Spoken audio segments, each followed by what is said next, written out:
제가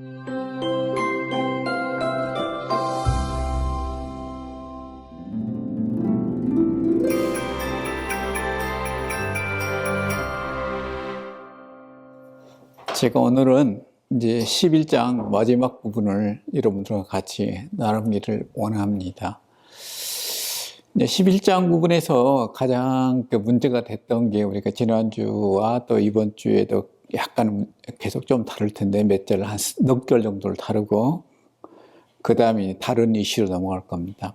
바로 이제 교회 안에서 남녀들의 그 예배드리는 태도예요. 특별히 여자들의 머리, 긴 머리를 두는 것, 머리에 뭘 쓰는 거죠.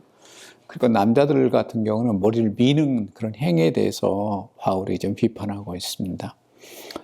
그래서 이제 우리가 남녀에 관한 문제, 교회 안에서의 남녀 예배드리는 태도뿐이 아니라 역할에 관한 문제가 이 고린도서신에서 다른 서신과 달리 바울이 아주 분명하게 얘기를 하고 있어요. 그러다 보니까 지난주에도 한번 언급했지만 우리 기독교 역사 가운데서 남녀 차별의 역사가 굉장히 깊잖아요.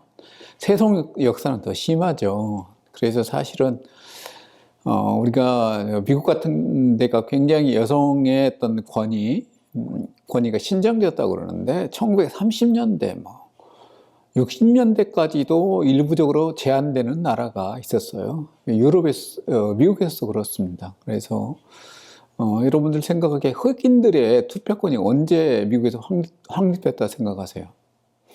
64년도인가? 정확한 연도는 기억 안 나는데요. KK단이라고 있어요, 미국에.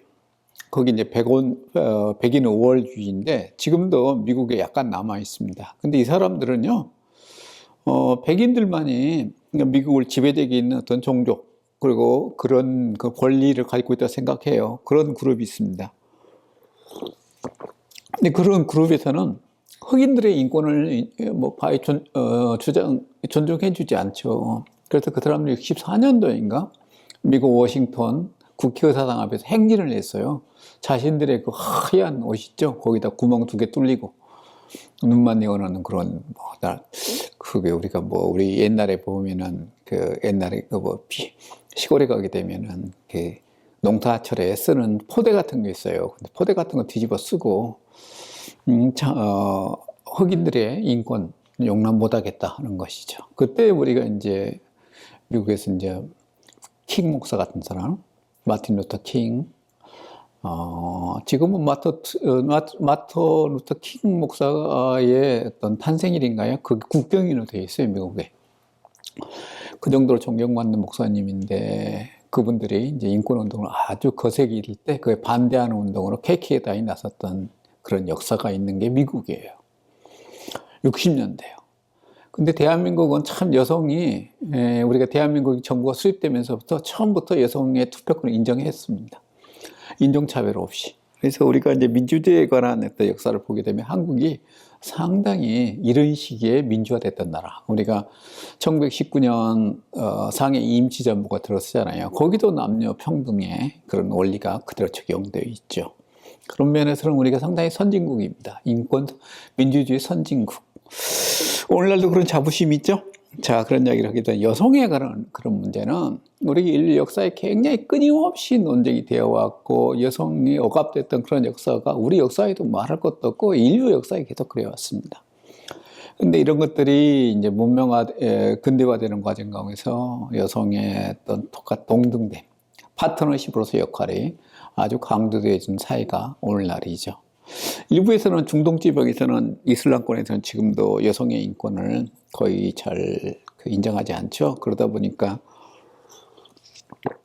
지금도 여성의 할례 문제가 상당히 이슬람권에서 문제가 되잖아요. 남자들 할례야 우리가 이해할 수 있지만 여성들한테 강제적으로 할례시키고 말이 되는가요?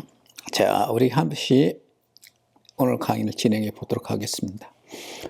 11장 13절부터 34절까지입니다. 그래서 적절성의 논쟁과 주의 만찬에 관한 이야기입니다. 감사절이 우리 교회는 지났는데 제가 섬기는 교회는 지난주를 감사주일로 정해서 정하고 있어요. 근데 미국이 이번 주인가요? 아마 11월 셋째 주, 그러니까 다음 주인가가 아마 감사주일 겁니다. 그래서 이제 그때는 우리나라 미국 전 사회가 거의 한 일주일간을 쉽니다. 학교도 쉬는 학교 많고 그런데 제가 다녔던 신학교에는 그 감사주일 때는 안 하루 그 주간은 쉬었어요. 그게 이제 가을 방학을 대신하는 그런 주간이었고 보통 감사 주간 한 주간은 쉬게 돼요. 여담이지만 그때가 참 유학생들은 서럽습니다. 학교가 아주 쥐죽은 듯이 조용해요. 근데 유학생들이 갈 데 없으니까 그냥 있으면은 제가 거기 있을 때 이제 퍼스트 버프티스 처치라고 뉴올리언즈 퍼스트 베프티스 처치에서 유학생들한테 이제 하루 투어를 해줘요. 그래서 뉴올리언즈 거기 이제 하루를 돌아다니면서 식사 대접도 하고 하는 그런 프로그램이 있어서 거기에 참여하기도 하는 학생들도 있고 또 이제 한인교회별로 낚시 가는 그런 행사도 했던 그런 기억이 납니다. 만찬 문제. 그래서 이 만찬 문제가 고린도 교회에 큰 문제가 돼서 바울이 11장에서 다루고 있습니다. 자, 서론. 본문의 두 가지 주요 정점. 고린도전서 11장 13절부터 34절 구절을 보게 되면 바울은 고린도 교회 예배 중 발생한 두 가지 문제를 다루고 있다. 쟁점 첫 번째, 적절성에 근거한 논쟁입니다. 그래서 여자의 머리에 가리개 착용과 관련된 문제입니다. 쟁점 두 번째는 주의 만찬, 우리가 성만찬이라고 그러죠. 주의 만찬의 오용에 관한 문제입니다. 사회적 계층이 연루된 주의 만찬에서의 분쟁이 일어났다는 것이에요. 이 분쟁의 이제 근거를 우리가 다루겠지만은 어떤 교회 안에서 갈등이 생겼습니다. 계층 간의 갈등일 수 있고 하는 그런 문제가 복잡하게 이 만찬 문제에 얽혀 있어요. 그래서 그 당시에 어떤 그 단체에서 식사는 여러 고대 사이도 1세기 당시에도 이제 그 도시 지역에서는 도시라 그러고 사람이 많이 모이는 곳에서는 특별히 고대 사이는 이제 성전 중심으로 모이잖아요. 그래서 우리가 이제 우상숭배라 그러는데 그런 노마가 섬기는 또 그 지역에 섬기는 신들이 있어요. 그런데 성전이 있는데 거기에서 어떤 자기 신들의 축제가 있어요. 그러면 식사를 합니다. 그때 이제 계층별로 식사의 어떤 계층이 나눠져 있어요. 그래서 최상류층, 중간, 그 다음에 마지막 이 하층민들이 모이는 그런 그룹. 이렇게 나누어져 있는데 그런 것들에 따라서 식사의 모든 게 달라지죠. 근데 그러다 보니까 그걸 교회에 그대로 끌어들이는 것이에요. 사람들이 당연하게 여기는 거죠. 그 당시에는 그게 아무런 문제가 없었어요. 그런데 그것에 대해서 바울은 강력하게 교회 공동체에서는 그런 것이 아니라 십자가 사상, 그리고 우리가 복음 안에서의 모든 문제가 교회 안에서 질서가 세워져야 된다 하는 그런 이야기를 하고 있는 것입니다. 그래서 여러분들 복음의 핵심이 무엇인가에 대해서 저도 끊임없이 생각해 봤는데요. 복음의 핵심은 십자가 사상입니다. 십자가 사상을 다른 말로 얘기하라고 한다면 세상과 정반대, 세상과 반대적인 개념이 지배하는 사상이 십자가 사상입니다. 여러분, 이렇게 얘기하게 되면은 그 신앙이 약한 사람이나 또 신학에 대해서 많은 지식이 없는 사람한테 굉장히 거부감이 생겨요. 저도 처음에 교회 다니고 얼마 안 되어서 이런 이야기를 교회에서 종종 듣게 되거든요. 근데 목사님도 일관되게 그렇게 성경을 해석하지는 않지만 그런 사상이 복음서, 그다음에 바울 서신, 요한계시록 모든 곳에 스며 있습니다. 성경은 자세히 보게 되면 그게 다 들어 있어요. 근데 이것을 우리가 적절하게 해석해서 지금 우리가 세상에서 살아가면서 우리의 복음을 가지고 세상을 어떤 식으로 바꿔갈 것인가가 어떤 삶에 있어서 원칙입니다. 그래서 십자가 사상으로 세상을 해석하고 십자가 사상으로 이것을 변화시켜 간다. 이게 제가 생각하는 기독교 또 교회의 역할이라 생각합니다. 그래서 우리가 주요 만찬을 보게 되면 사회적 계층이 연루된 주의 만찬의 분쟁이었다 하는 것입니다. 자, 쟁점 적절성의 논쟁에서는 우리가 지난주부터 계속 해나가는 거죠. 스스로 판단하라. 13절에서 얘기하고 있죠. 바울은 고린도 교인들이 스스로 판단할 것을 호소하고 있습니다. 그래서 너희는 판단하라. 영어로는 크리나테. 그래서 논쟁의 끝맺기 위한 행동을 시작하라는 의미로 명령형을 쓰고 있습니다. 2인칭 복수죠. 그래서 크리나테, 너희는 판단하라. 근데 여기서 핵심 질문이 뭐냐 하면은 여자가 머리를 가리지 않고 하나님께 기도하는 거. 그래서 그게 마땅하냐 하는 거예요. 그래서 프레폰 ST인 하고 있는데 프레폰을 앞에 쓰고 있어요. 그래서 이게 마땅하냐 하는 것이에요. 그다음에 기도 프로스쿠 SI라고 이제 근데 공식적인 기도를 의미하는 거죠. 그래서 이제 여러분들 헬라어를 공부하게 되면은 이 이제 어미에 대해서 많이 공부하게 되는데 헬라는 어두와 어미에서 그게 이제 동사 같은 경우는 법시 때 법과 시제 그다음에 태 능동태 수동태 단수 복수 여기까지 다 이게 품고 있습니다. 근데 명사에서는 또 들어갔죠. 명사에서는 격이 많이 나타나 있죠. 그다음에 성, 수, 단수 복수 그다음에 성과 수와 그다음에 격, 성수격이 나타나 있죠. 그래서 이처럼 명사나 형용사나 그 동사 모두가 어두와 어미의 자신들의 이것이 가지고 있는 의미를 담고 있습니다. 법적인 해석할 때 굉장히 주의를 하게 되죠. 그래서 여러분들이 이제 헬라어 처음 공부하게 되면 이것 때문에 굉장히 애를 많이 먹어요. 우리 언어가 좀 다르기 때문에. 그래서 기도라는 것들도 이제 기도라는 의미는 원래 의미는 무릎 꿇고 어떤 자기가 존경하는 대상한테 무릎 꿇고 조아리는 그런 태도. 이것이 기도의 세속적인 그런 의미입니다. 이걸 갖다가 우리가 성경에 들어왔고 종교에서 들어서는 기도라고 우리말로 번역하는 거죠. 워십 영어 그러죠. 그런 것들은 이런 이 기도라는 단어 속에 그게 내재되어 있습니다. 자, 기도할 때 머리에 쓰고 하는 것이 적절한 것이냐라고 바울이 질문하고 있습니다. 그러면서 바울이 이 문제를 다루면서 14절과 15절에 본성에 이것을 거부한다 얘기하고 있어요. 남자의 경우 먼저 얘기하고 있죠. 14절에 만일 남자에게 긴 머리가 있으면 자기에게 부끄러움이 되는 것을 본성이 너에게 가르치지 아니하냐. 여기서 본성을 먼저 우리가 보게 되면 푸시스라 그러는데 이것은 다양한 이해가 가능한데 스토아 철학 당시에 로마의 주된 철학사조 있죠. 이게 스토아 철학에서는 자연을 강조하고 있다. 영어로 레처라고 그러죠.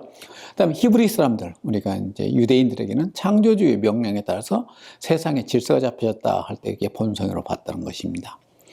그다음에 오늘날 사회학에서는 사회적 용어로서 부여되는 질서, 사회의 어떤 질서를 얘기할 때 이 본성이라 얘기한다는 것입니다. 여기서 이제 부끄러움이냐, 부끄러움과 영광이라는 단어를 쓰고, 15절에서 영광이라는 단어를 쓰고 있는데, 그래서 우리가 이제 인류학자들이 이제 특별히 세계 이제 인류학이라는 것은 그 사회 공동체, 또 전통 이런 것들 연구를 통해서 거기에서 내재되어 있는 어떤 원리를 찾아내는 것, 이것이 인류학입니다. 그때 중동지방, 우리나라도 마찬가지고 동양도 마찬가지지만 세계 모든 인류학이 가지고 있는 중요한 원리 중에 하나가 영어로는 아나와 셴이랍니다. 그래서 우리가 이것을 영광스럽게 생각하는 것과 또 하나는 부끄럽게 생각하는 것이죠. 그래서 이제 먼저 바울이 얘기한 것은 남자가 머리 기는 것은 부끄러운 게 아니냐. 그래서 우리가 아나와 셴이라는 거죠. 영광스러운 것과 부끄러움의 구조 속에서 이걸 봤다는 것이에요. 그리고 여자의 경우는 15절에서 만일 여자가 긴 머리를 있으면 자기에게 영광이 되나니. 그래서 아나의 셰인 구조를 통해서 14절과 15절을 바울이 얘기하고 있는 것입니다. 그래서 이제 여자에게 긴 머리가 있게는 남자에게는 그 머리가 긴 머리가 있으면 부끄러운 것이지만 여자에게는 그게 있게 되면 영광이다 하는 그런 이야기를 여기서 하고 있습니다. 그래서 이걸 통해서 우리가 지난주에 얘기했던 것과 같은 이야기의 연속성이지만은 우리 이게 본질적이 아닌 문제 가지고 교회의 어떤 예배를 또 교회의 이런 것들을 질서를 흐트리는 것에 대해서 바울은 거기서 도전하고 있는 것입니다. 우리도 그러잖아요. 교회 안에서 정말 본질적이 아닌 문제 가지고 내분이 일어나기도 하고 사람들이 그것 때문에 마음의 상처를 받게 돼요. 근데 그래서는 안 된다는 것입니다. 우리가 아니, 어떤 사람이 여자의 경우가 머리를 이렇게 싹 밀고 교회에 들어왔다. 그거에 대해서 바울은 그렇게 하지 말라는 것이에요. 그리고 남자가, 오늘날이야 긴 머리가, 남자들도 많이 하고 다니더라고요. 근데 그 긴 머리 하고 들어와서 나는 다른 사람과 다르다. 이런 것을 나타낸다는 것은 별로 좋은 태도가 아니라는 것입니다. 그게 우리 신앙의 본질이 아니기 때문에 그렇다는 겁니다. 자, 그 다음에 16절에서 이제 이 결론을 내리는 논쟁하는 태도. 진리를 발견하기보다는 승리자가 되기에 논쟁하려는 태도. 한마디로 말하면 자기 합리화예요. 내가 뭐 다른 사람한테 폐를 주지 않는데 이게 뭐가 문제냐라고 대드는 그 태도에 대해서 바울이 얘기하고 있는 것입니다. 그러면서 바울이 말하냐면 우리에게는 하나님의 모든 교회도 이런 관례가 없느니라. 이런 풍습은 공적 예배에서 하나님의 남녀를 구별하는 것을 의미합니다. 그래서 이런 것들을 어그리는 태도에 대해서 바울이 우리에게는 그런 관례가 없다는 거죠. 그러면서 이제 관례가 없다는 것은 뭐냐면 우리가 보편적으로 교회 안에서 특별히 여자 남자가 예수 믿는다고 그래서 다른 옷을 입고 다른 사람과 구별되기 위해서 우리는 세상과 달라 그러면서 다른 사람들 머리 기는데 머리를 밀어버린다든가 그다음에 머리를 기는데 머리를 이렇게 짧게 자르는데 그걸 또 거기에 대해서 또 다른 형태를 취하는 게 그게 올바른 태도는 아니라는 것이에요. 그래서 특별히 여자들 같은 경우 전통적 가리개를 무시하고 있음을 여기서 암시하고 있다는 것입니다. 자, 두 번째 쟁점, 오늘 핵심적인 이야기죠. 주의 만찬 오용 문제에 대해서 문제 제기를 하고 있습니다. 17절, 18절에서는 여기에 대해서 이제 바울이 문제를 제기하고 있는 거죠. 바울의 질책이 17절에서 내가 명하는 이 일에 너희가 너희를 칭찬하지 아니하나니. 그래서 이유는 너희 모임이 유익되지 못하고 오히려 도리어 해가 됨이라 하는 것입니다. 이는 모였을 때 하나님이 새 백성이 되는 것을 실패한 것을 얘기하는 거죠. 그래서 교회에 있던 이 당시에 이제 고린도 교회 같은 경우도 이랬으리라 우리가 상상해 볼 수 있어요. 기독교인들도 이 당시에는 해당해서 안식일 날, 토요일이죠. 그러니까 이제 안식일 그러면 토요일 해가 뜰 때부터 이제 그 다음 날 새벽까지 얘기하죠. 그래서 하루를 얘기하는데 이때는 안식일 날은 몇 시든지 모르지만 그 시간이 정해진 시간에 해당에 모여서 예배를 드렸어요. 기독교인들도. 그리고 나서 주일날, 그 다음에 이제 그 다음날에 주일날에 토요일날 주일날이니까 오늘 마찬가지. 이 주일날에 다시 기독교인들이 모여서 또 하나님 예수 그리스도의 어떤 부활을 축하하는 예배를 드렸던 것입니다. 그런데 이 예배를 얘기하는 거예요. 주일날 모이는 예배하는 거죠. 그래서 그 기독교인들만 모이는 그런 예배가 그 안에서 성만찬을 하는데 이 성만찬이 문제가 있다는 것이에요. 그래서 너희가 모였을 때 하나님의 새 백성이 되는 것을 실패했다고 바울은 얘기하는 것입니다. 거기 안에 왜 그러냐? 분쟁과 파당이 있다는 거예요. 너희가 교회에 모일 때 너희 중에 분쟁이 있다는 것이에요. 그런 얘기를 들었다는 것이죠. 그래서 너희 중에 파당이 있어야 한다고 바울은 얘기하고 있어요. 그래서 이 19절의 해석이 상당히 우리가 이 여기에서 해석에 어려움을 주는 건 사실입니다. 그렇지만 이것을 우리가 자세하게 이걸 이제 구절로 나눠가지고 더 얘기하기는 좀 그렇지만 보편적으로 여기에 대한 여러 가지 해석이 있지만은 우리 기독교 역사에서 쭉 여기 해석의 역사를 보게 되면 또 고대 교부 시대, 그 다음에 우리가 중세 이제 종교개혁 시대, 그 다음에 현대에 걸쳐서 얘기하는 건 뭐냐면은 당연하게 이 파당이란 게 교회 안에서 생길 수밖에 없지 않느냐라고 하면서 바울이 역질문한다라고 우리 생각하면 됩니다. 그래서 이는 종말론적 관점에서 옳다 인정을 받는 자들이 나타나게 하는 신적 시험의 과정으로 본다 하는 것이 보편적인 이해입니다. 그래서 교회 안에서 서로 이견이 다른 것, 그리고 오늘날도 우리가 수없이 많은 기독교 종파가 있잖아요. 가톨릭, 그 다음에 우리 특별히 개신교도 있지만 개신교 안에도 얼마나 많은 분파가 있어요. 그래서 이 이견이 존재하는 것을 바울이 당연한 것이다 라고 얘기하는 것이죠. 그렇지만 너희 안에 그런 분쟁이 있었고 여기에 있던 계층 안에 갈등이 있는 것은 잘못됐다는 거죠. 그래서 이러면 상당히 역설적으로 여기서 얘기하고 있다고 보는 것입니다. 제가 이걸 가지고 한번 이렇게 만들어 봤어요. AI를 가지고 이걸 영어로 만들어졌죠. 요즘에 8초짜리입니다. 8초짜리 그 장면을 한번 네가 만들어 봐라 AI한테 했거든요. 그랬더니 8초짜리 이걸 만들어 줬습니다. 영어로 나오니까 여러분들 이해하기 좀 힘들죠.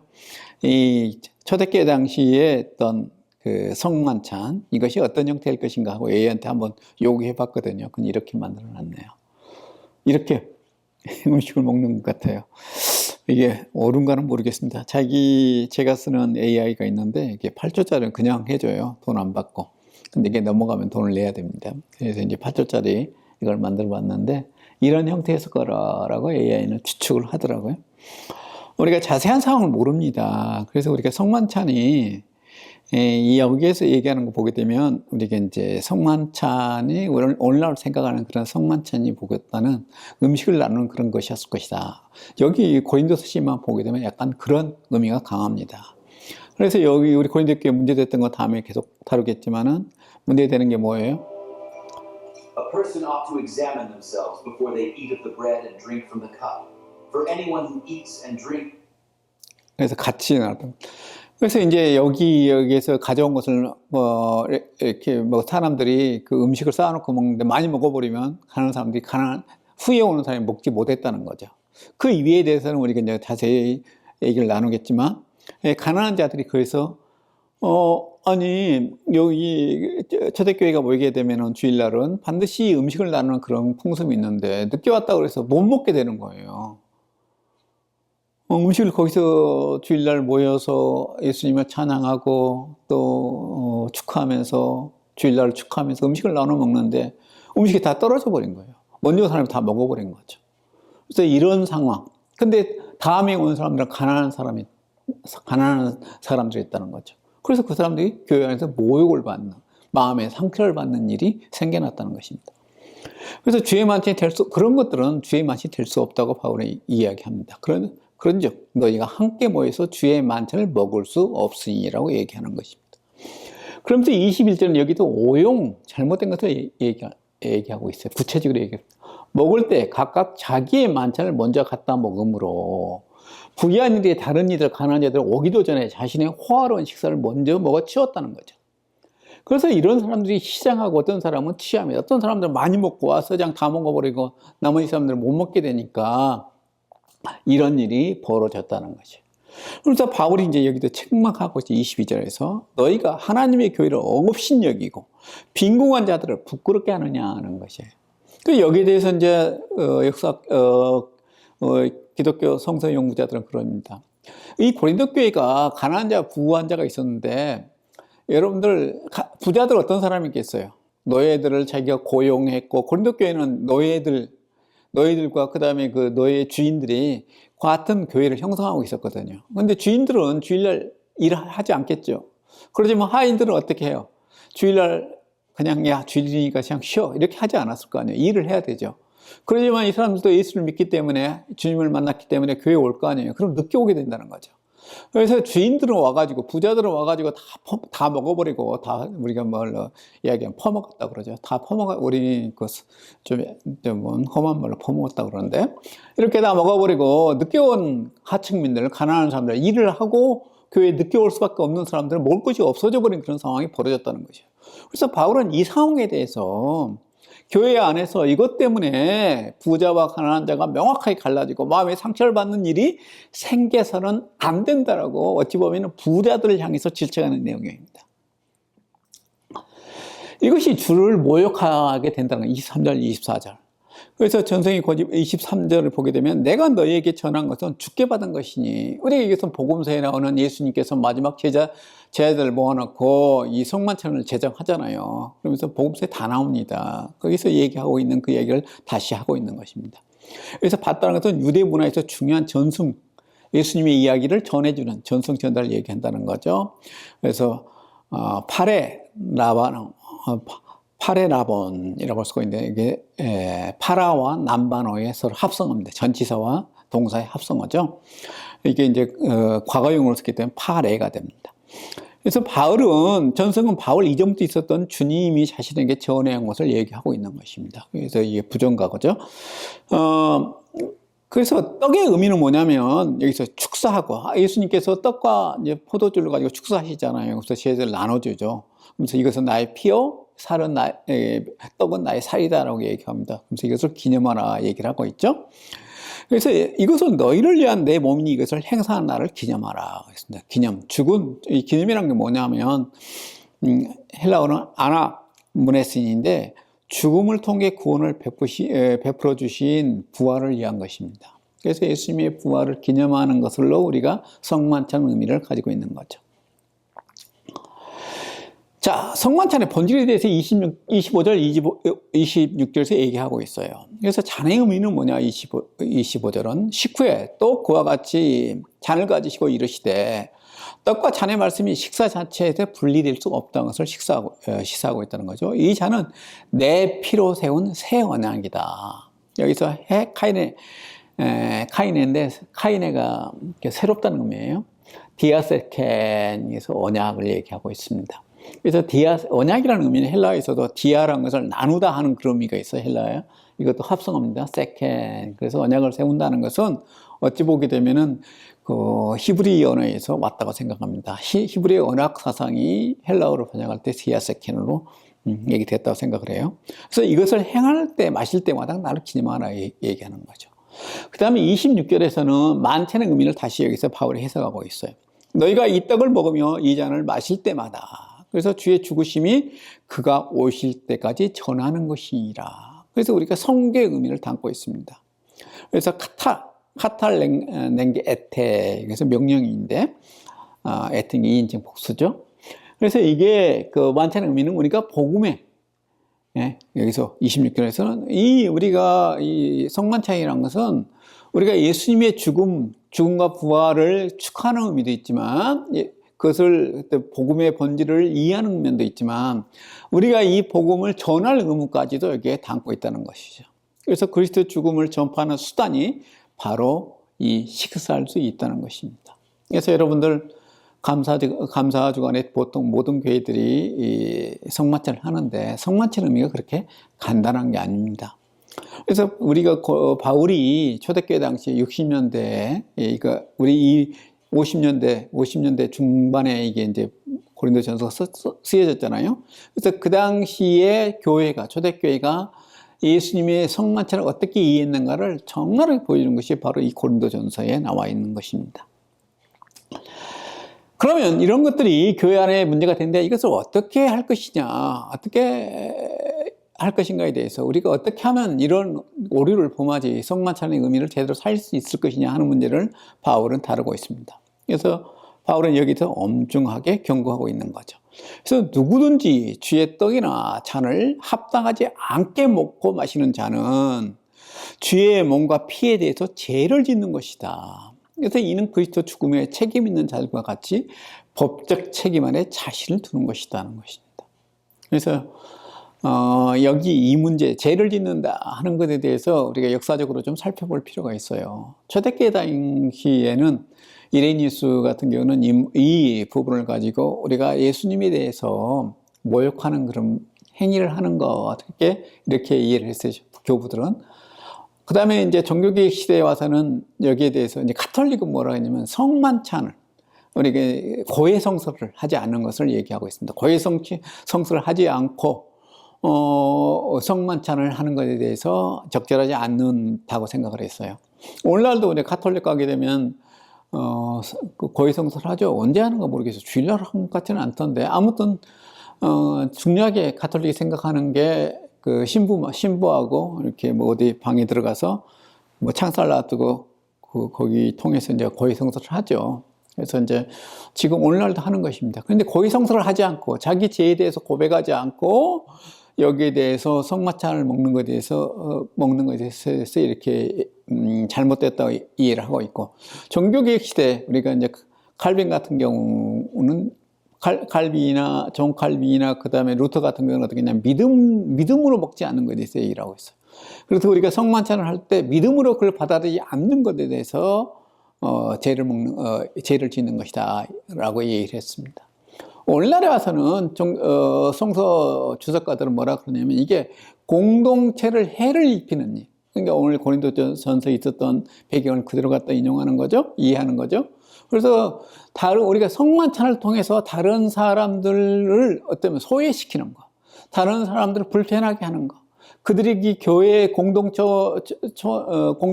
예배를 참석하는데 마음에 상처를 입는 것, 그런 행위를 하게 만드는 그 행위에 대해서 오늘날은 그렇게 이야기하고 있습니다. 그래서 저는 이게 오늘날 해석이 저는 옳다 생각합니다. 우리가 교회 안에서 차별받는 거, 그런 것을 느끼게 하는 거, 이것은 죄입니다. 그래서 정말로 여러분들 어떤 교회 가게 되면은 참 그러죠. 장로님들 그러면은 뭐 이상해요. 내가 아는 어떤 장로교 목사님이 있는데 그 목사님 그러더라고요. 야, 참 집사까지는 우리 교회 참 그렇게 교회에서 헌신적이고 그렇게도 천사 같던 사람이 장로 되는 순간 악마로 변하더라. 그렇게 교회에 문제를 많이 일으킨다는 것이에요.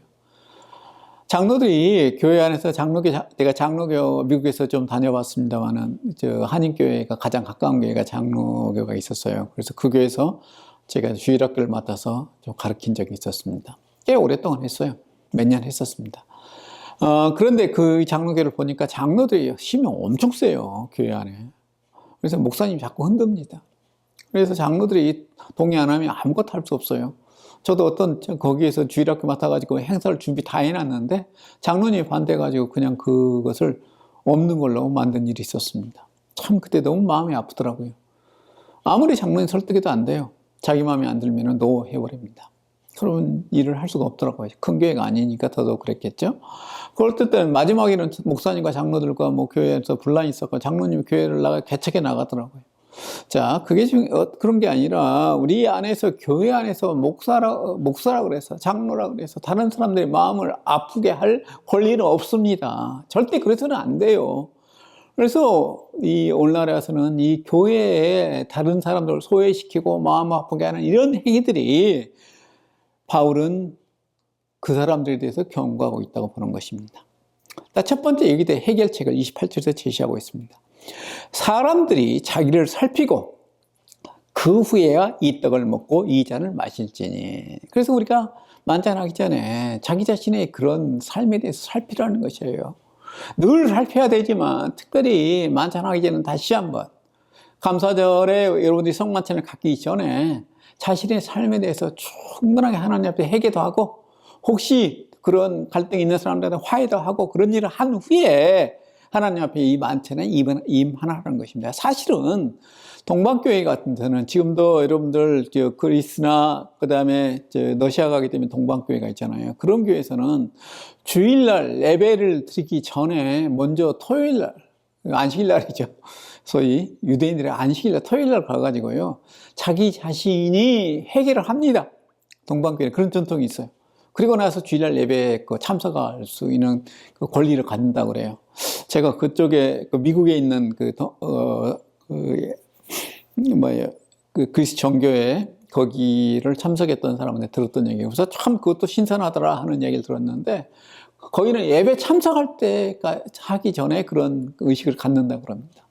하지만 우리들도 최소한 성만찬을 할 때는 내가 이 공동체를 향해서 또 내 주변의 형제 자매들에 의해서 어떤 아픔을 줬다면 반드시 우리가 거기에 대해 사과해야 될 의무가 있다는 것을 여러분들 명심하셔야 됩니다.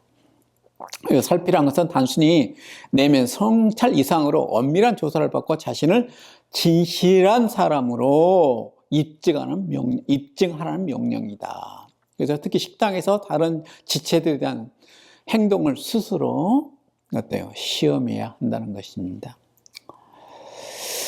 자, 그 다음에 몸을 분별하라 얘기하고 있어요.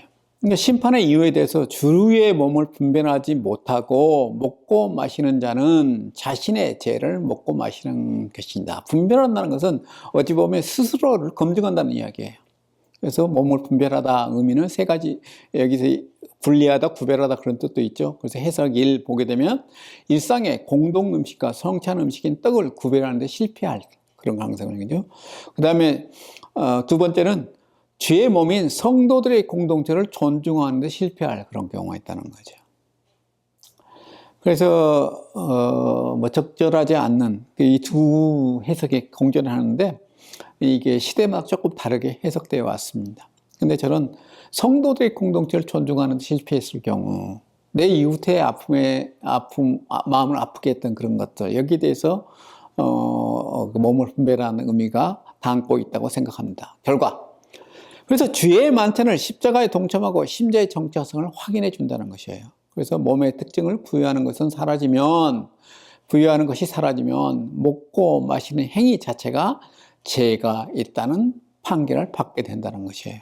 그래서 내 자신을 충분히 검증해보고 주변 사람들에 대해서 우리가 아픔을 했던 것에 대해서 스스로 검증하고 그런 아픔에 대해서 내가 잘못했던 것에 대해서 우리가 형제 자매들에게 사과하고 그런 행위를 하지 않게 되면 우리는 어때요? 결국에는 하나님 앞에 우리가 죄가 된다는 의미입니다. 자, 심판의 현실과 목적 30절부터 32절이죠. 우리 마지막 부분입니다. 심판의 현재적 증거를 바울이 얘기를 하고 있어요. 이 부분이 참 해석하기 어려운 것 중에 하나인데 그러므로 너희 중에 약한 자들 병든 자가 많고 잠자는 자도 있지 아니하니. 그래서 약한 자, 육체적으로 약한 자를 얘기하는가 마음이 약한 자를 얘기할 수 있죠. 병든 자, 이것은 육체적으로 병든 것을 분명히 얘기하고 있죠. 요즘은 정신병도 많아요. 여러분들 청소년들 한국 사회에 이게 참으로 많아져요. 옛날엔 그게 억압됐습니다.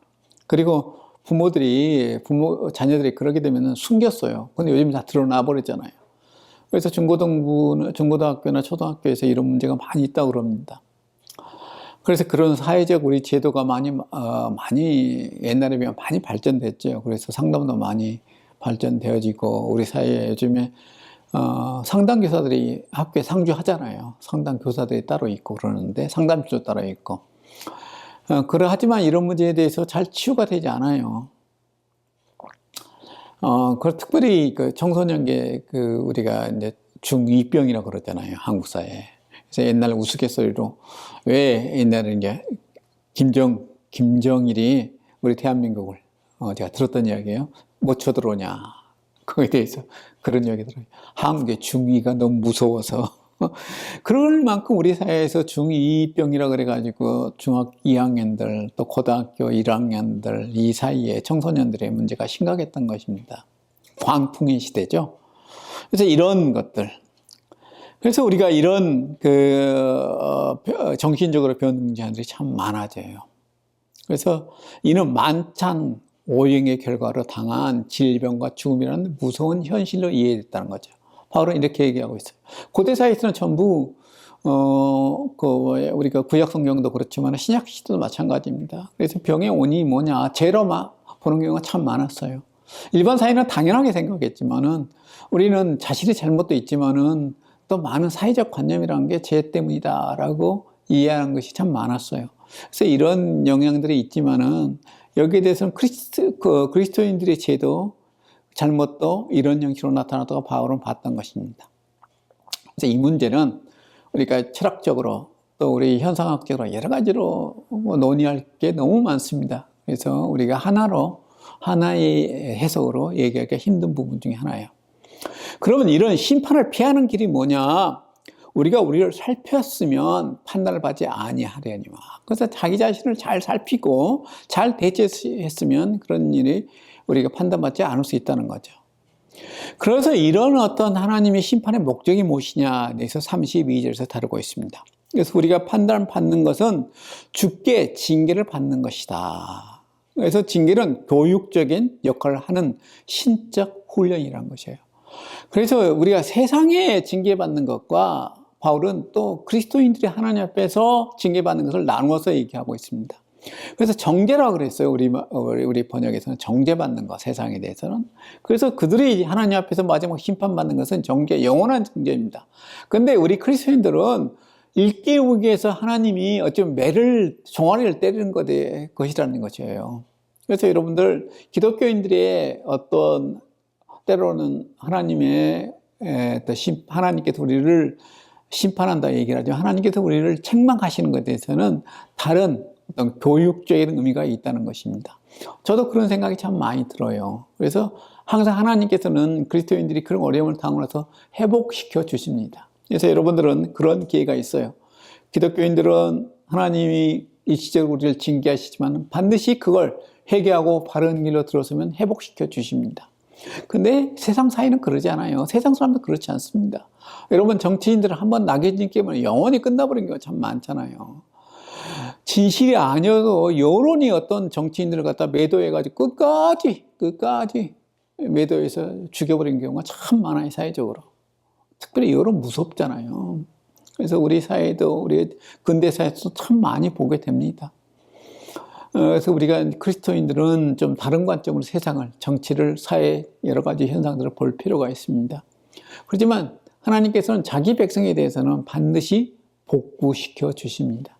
그런데 그 길이 기독교인의 길과 세상 길이 달라요. 근데 이게 이제 어려운 것 중에 하나가 기독교인의 삶에 하나님께서 회복시킨 그 방법과 결과를 세상의 기준으로 바라보니까 성도들이 헷갈리고 거기에 대해서 고통을 겪는 것 같아요. 하나님 나를 지금도 이 어려움에 처해 놓았다. 그런 게 아니라 하나님께서는 우리한테 다른 방법으로, 다른 목표로 우리를 회복시켜 주십니다. 이걸 깨달아야 돼요. 그래야지만 여러분들이 어때요?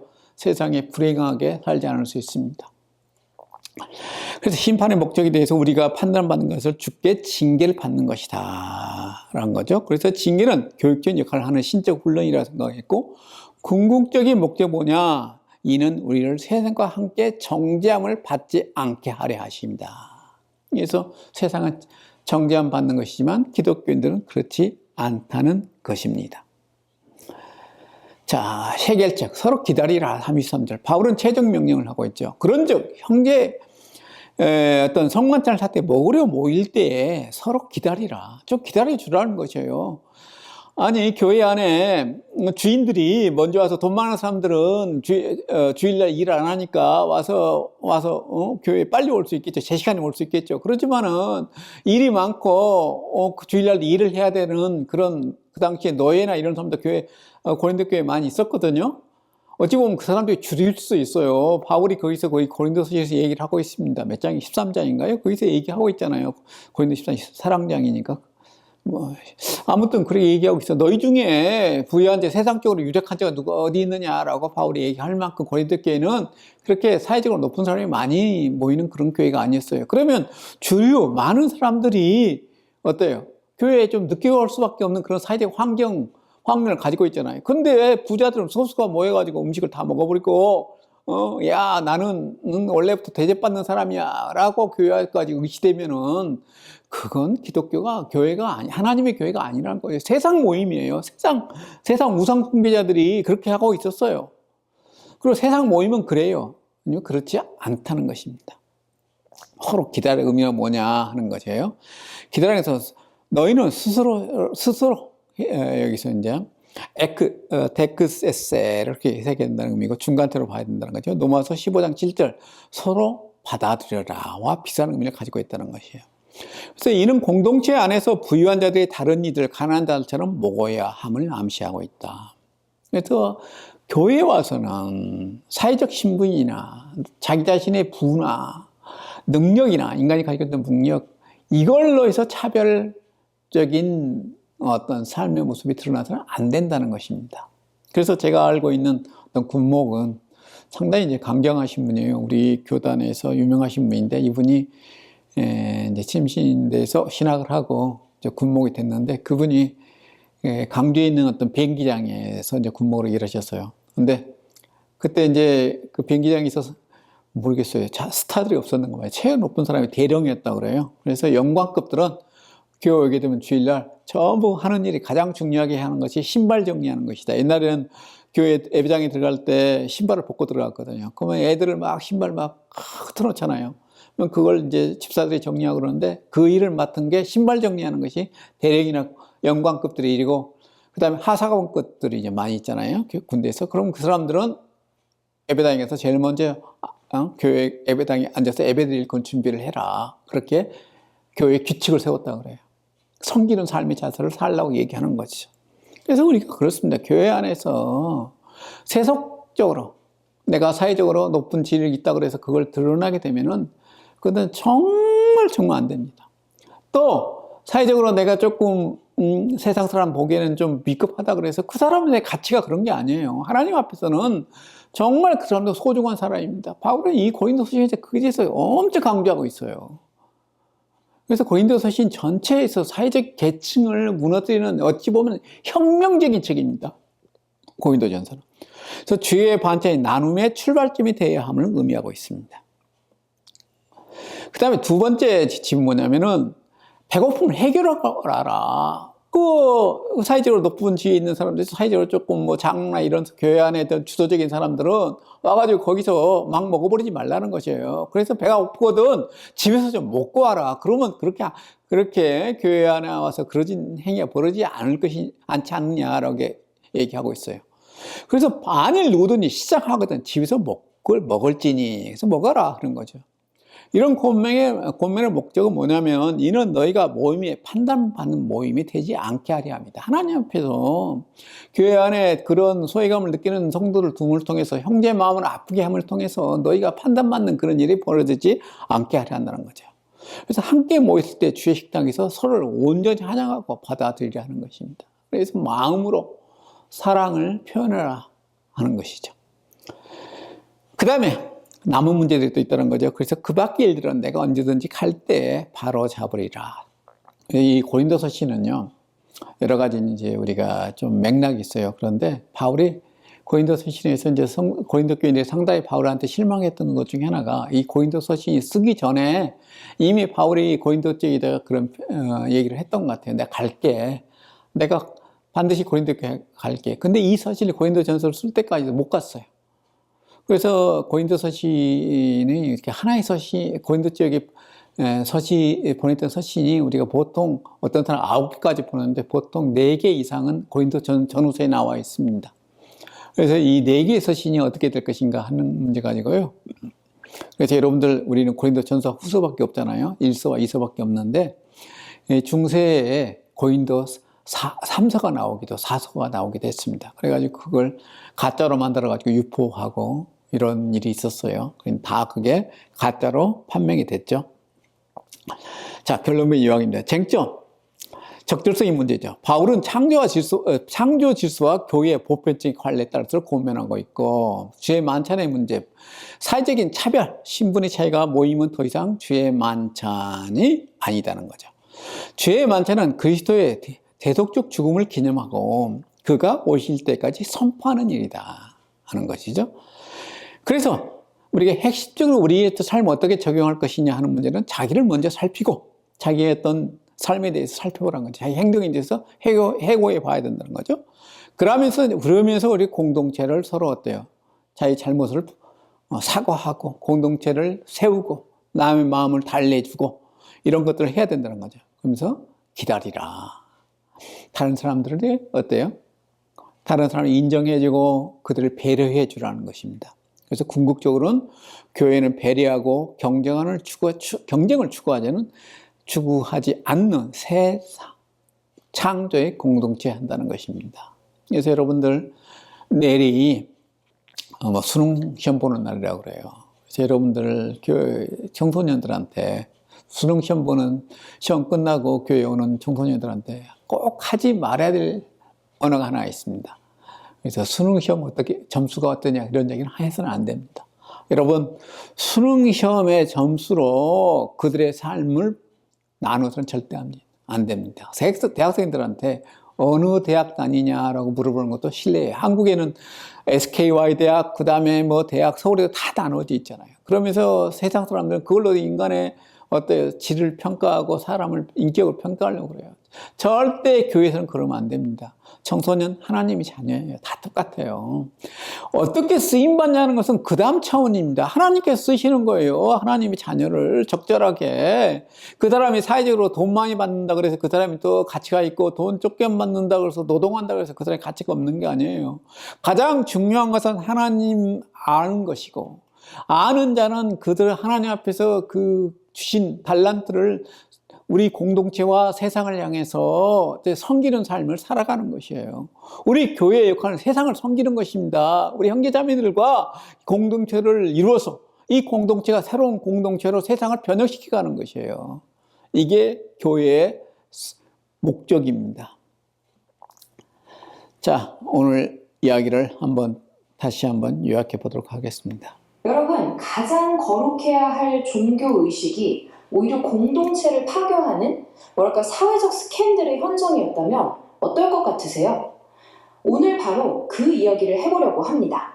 사도 바울의 편지를 통해서 초기 기독교 공동체였던 고린도 교회에서 벌어졌던 정말 충격적인 위기를 한번 파헤쳐 보겠습니다. 아니, 시작부터 정말 충격적이지 않나요? 사도 바울이 고린도 교인들한테 딱 잘라 말하는 거예요.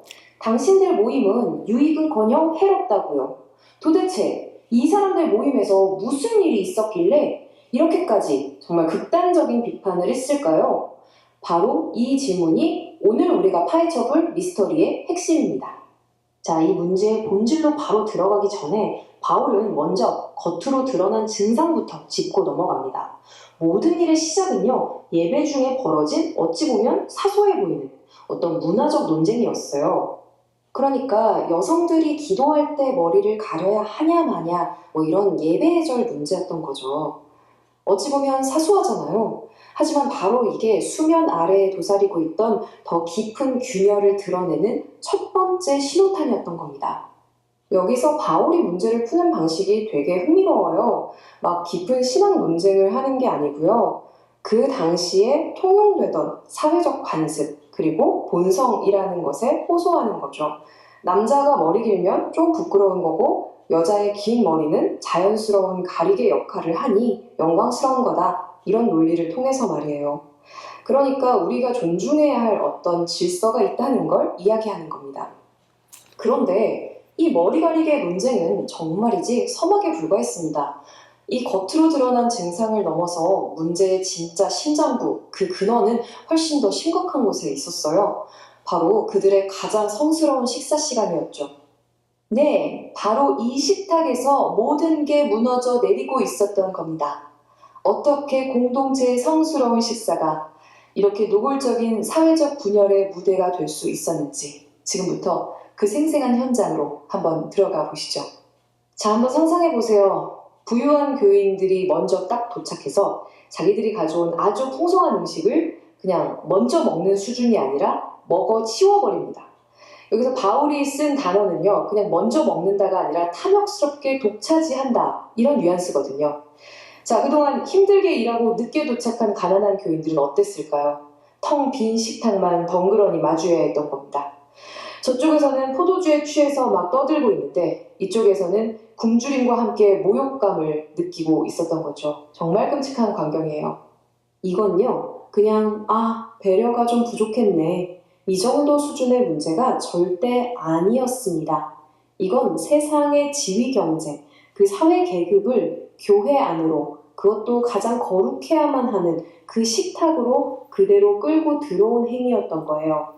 그래서 바울이 정말 날카로운 질문을 던지죠.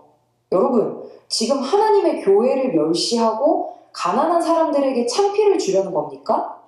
이건 단순한 무례함이 아니에요. 가난한 교인들을 사람들 앞에서 공개적으로 모욕하고 교회 공동체라는 그 자체를 짓밟는 행위였던 겁니다.